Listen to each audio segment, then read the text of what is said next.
اللہ اللہ وہ بچپنے کی پھبن، اس خدا بھاتی صورت پہ لاکھوں سلام۔ اللہ اللہ سے مراد یعنی یہاں کیا بات ہے، یعنی تعریف کے لیے استعمال ہوتا ہے۔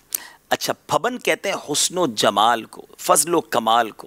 خدا بھاتی یعنی اللہ عز و جل کو بھی پسند آنے والی صورت۔ سبحان اللہ سبحان اللہ۔ اب ذرا نبی پاک علیہ السلام کے اس مبارک بچپن کی بات ہو رہی ہے کہ سرکار دو عالم صلی اللہ تعالی علیہ وسلم کا بچپن جو ہے نا، اس کی رونقوں اور بہاروں پر میں قربان جاؤں، اور رب العالمین کی بھی پسندیدہ صورت پر، سبحان اللہ، مصطفیٰ کی من موہنی صورت پر لاکھوں سلام ہو۔ حدیث پاک میں ہے کہ جب کوئی دیہاتی شخص پیارے آقا علیہ السلام کو دیکھتا تو دیکھ کر بے ساختہ کہہ اٹھتا کہ یہ چہرہ انور کتنا پیارا ہے، کتنے برکت والا یہ چہرہ ہے۔ سبحان اللہ۔ حضرت ابو رمثہ التمیمی فرماتے ہیں کہ میں نے نبی پاک علیہ السلام کے چہرے کو جب پہلی بار دیکھا تو میں یہ کہہ اٹھا کہ یہ اللہ کے نبی کا چہرہ ہی ہو سکتا ہے۔ اس طرح کی اور باتیں بھی روایتوں میں ملتی ہیں کہ پیارے آقا کے چہرے کو دیکھ کر لوگ بے ساختہ پکار اٹھے کہ یہ کسی جھوٹے کا چہرہ نہیں ہو سکتا، یہ حق پر رہنے والی شخصیت کا چہرہ ہے، اس چہرے کی کیا بات ہے۔ اور بچپن میں ہی رونق اور رعنائیوں کا عالم یہ تھا کہ بی بی حلیمہ سعدیہ رضی اللہ تعالی عنہا کہا کرتی،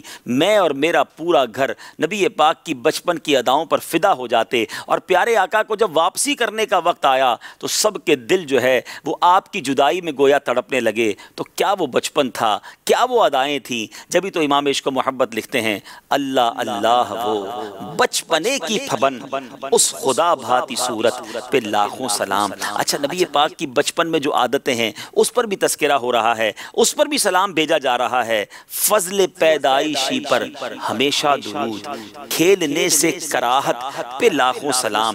یہاں فضل سے مراد میٹھے اسلامی بھائیوں اللہ تبارک و تعالیٰ کی طرف سے فضیلت اور کمال عطا ہونا ہے۔ کراہت سے مراد نفرت یا ناپسندیدگی ہے۔ اعلیٰ حضرت امام اہل سنت فرماتے ہیں کہ جو پیدائش کے وقت عجیب و غریب واقعات رونما ہوئے، مثلا حضرت آمنہ رضی اللہ تعالی عنہا کو مکے میں بیٹھ کر کیسر و کسریٰ کے محل دکھائی دیے، بطن اقدس سے نور نکلا جس سے بہت بڑے دنیا کے حصے کا روشن ہو جانا، کعبے میں رکھے ہوئے بتوں کا منہ کے بل گر جانا، ایوان کسریٰ کے 14 کنارے کو ٹوٹ کر گر پڑنا، آتش کدا ایران کا بجھ جانا، کعبے کا 3 دن وجد میں آ کر جھومتے رہنا، جانوروں کا ایک دوسرے کو مبارکباد دینا، آپ کا مختون مکحول اور مغسول پیدا ہونا، اللہ اکبر، گویا سرما بھی لگا ہوا، ختنہ شدہ بھی ہیں، غسل کے ساتھ پاک و صاف پیدا ہونا، یہ بھی تو نبی پاک کی پیدائش کے وقت کا ایسا عجیب و غریب انداز ہے۔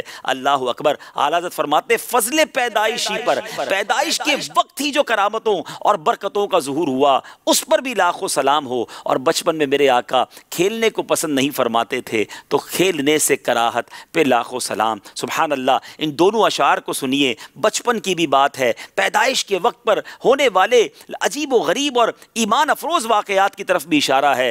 امام عشق و محبت لکھتے ہیں، اللہ اللہ وہ بچپنے کی پھبن، اس خدا بھاتی صورت پہ لاکھوں سلام، فضل پیدائشی پر ہمیشہ درود، کھیلنے سے کراہت پہ لاکھوں سلام۔ اللہ اللہ وہ بچپنے کی پھبن، اللہ اللہ وہ بچپنے کی پھبن، اس خدا بھاتی صورت پہ لاکھوں سلام، فضل پیدائشی پر ہمیشہ درود، فضل پیدائشی پر ہمیشہ درود، کھیلنے سے کراہت پہ لاکھوں سلام، مصطفیٰ جان رحمت پہ لاکھوں سلام، شمع بز میں ہدایت پہ لاکھوں سلام۔